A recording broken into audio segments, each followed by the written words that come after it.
পাবো।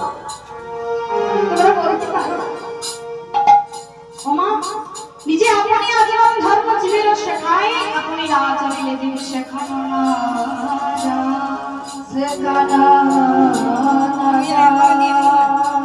তিনি নিজে হরি, তিনি হরি বলছেন, তিনি নিজে কৃষ্ণ, তিনি কৃষ্ণ বলছেন, তিনি নিজে রাধা বলে ভাবিত করেছেন, তিনি রাধা বলছেন। কেন গো ও বাবা?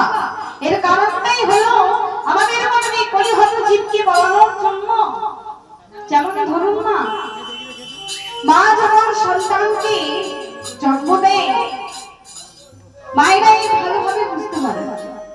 মা যখন সন্তানকে জন্ম দেয়, যখন সন্তানের 1-1.5 বছর বয়স হয়, তখন মা সন্তান যখন আধো আধো কথা বলতে শেখে, সেই সন্তানটিকে বলে দিয়ে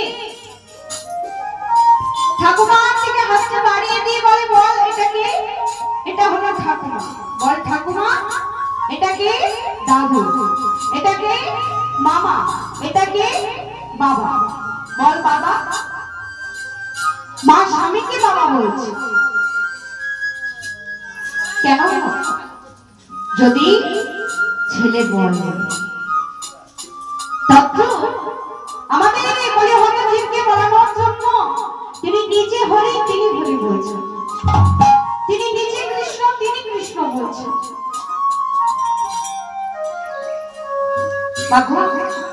আমরা যে